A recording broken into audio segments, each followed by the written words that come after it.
going on? It's your boy Luke here for our DFS value picks for this week's Players Championship. In this video, we're going to be covering my top 6 plays priced $7,500 and below for Draftkings GPP contest. The goal here, of course, is to give you guys some of the plays to save some salary in your lineups and spend up for some of the studs because, of course, with all of the great players in this field, 48 of the top 50 in the official World Golf rankings, there's a lot of guys to try and fit into lineups, and as a result, we have a really strong sub 7K range. A lot of people that are worth playing down low, and a lot of people I'm excited to get into that have good course history, decent recent form coming in. So with all that being said, let's go ahead and hop into my value picks.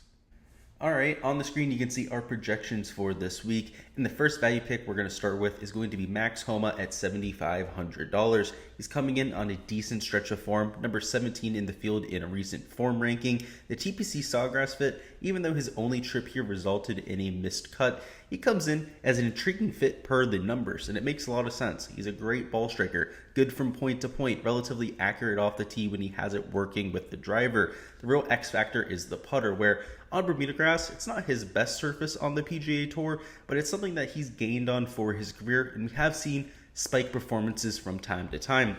When take a look at the recent form, he has been well above average for people in this range, a 17th, a 10th, and a 14th place finish over his last 3 starts. All of those would have been more than happy with there in DFS. If you take a look at the shots gained metrics, maybe even more so impressive. So for Max Homa, gaining 0.4 of a shot per round off the tee, nearly 0.35 shots per round off the tee on approach. Around the green can be a little bit hairy from time to time for Max Homa, but the putting has also been a bright spot, gaining nearly half a stroke per round. So somebody that's been on with the ball striking. If you take a look at the last 50 measured rounds, it isn't quite as stout. He's still gaining in both categories though. Nearly a 1/5 of a stroke per round off the tee, nearly a 1/3 of a stroke on approach. The around the green actually gets a little bit better, and the putter you can see returns to its usual average.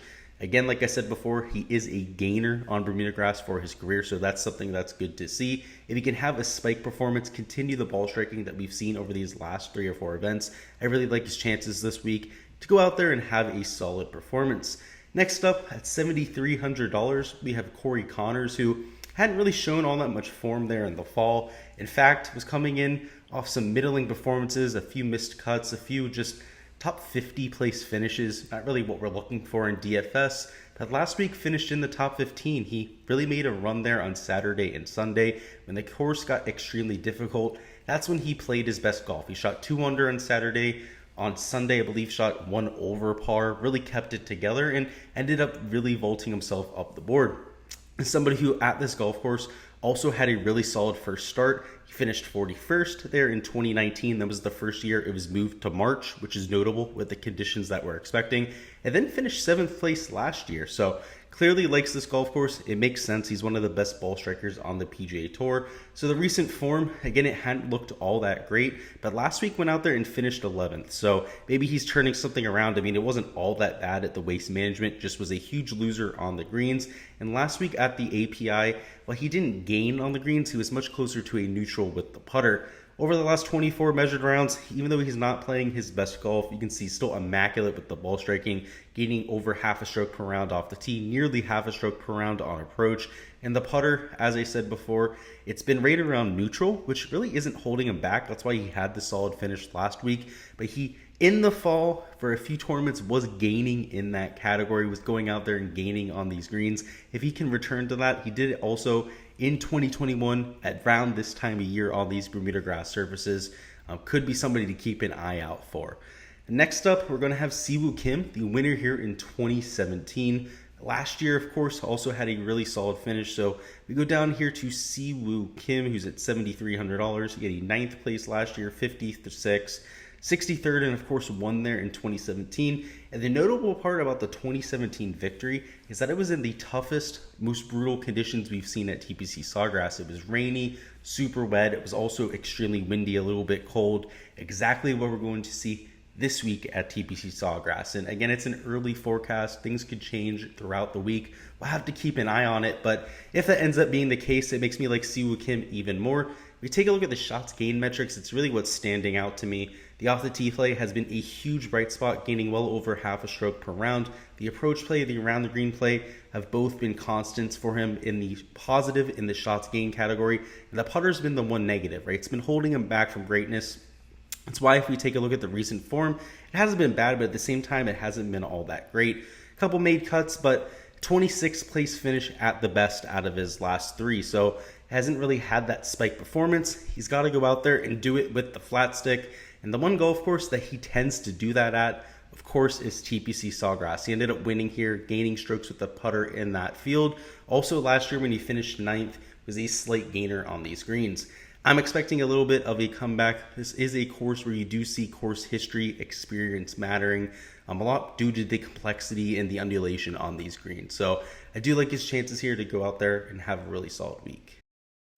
All right, next up, we're going to have Kirk there at $7,000. He's somebody who, during the Florida swing, has been on an absolute tear. If we take a look at this recent form for Kirk, there's probably no better person in the world right now. A 5th place at the API, 7th at the Honda Classic, a 14th place finish at the Waste Management Phoenix Open. The WM Phoenix Open wasn't even a good course for his skill set, so to see him having success there was great. Of course, has carried that through to Florida swing, a much better venue, a much better swing of the year for his game. If we take a look at the recent form metrics, you can see exactly what's been carrying his game. Just well-rounded across the board, gaining across all 4 major statistical categories, most notably off the tee, also very significant gains, nearly a quarter of the stroke per round on approach.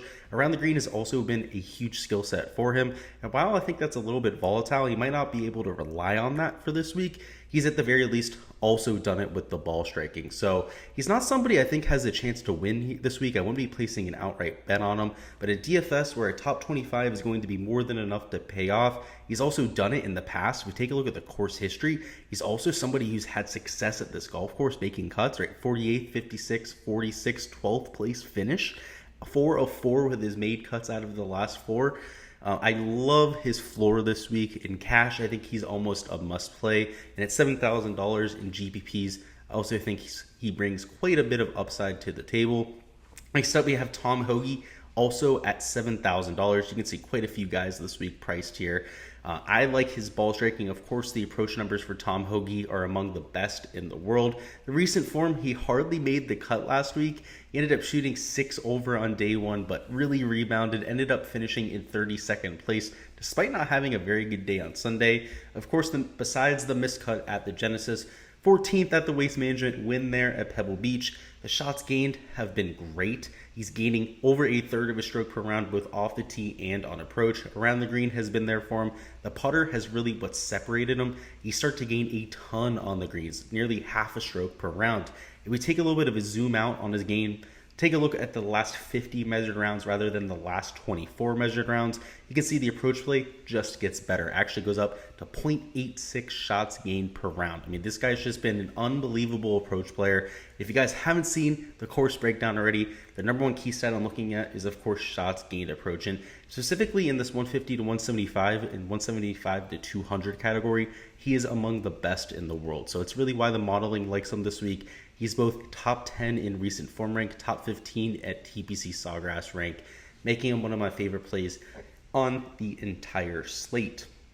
And now lastly, the last value pick for this week is going to be Keegan Bradley at $6,900. He's somebody who also was a play last week, had a very solid week finishing there in a tie for 11th. He's $6,900. The recent form has been a little bit sneaky. Again, 11th place at the API, 48th at the Genesis, 26th at the Waste Management, which is a huge turnaround from what we saw towards the end of 2021, and of course to start the early parts of 2022. He had missed a few cuts there, a couple just non-impressive performances, but he's gone back to the Keegan Bradley that we're used to seeing. If we take a look at the last 24 measured rounds for Keegan, he's gaining nearly a third of a stroke per round off the tee, over half a stroke per round on approach. That's the Keegan Bradley that we're used to seeing. Around the green, of course, is always a pretty solid part of his game. The putter is, of course, going to lag behind.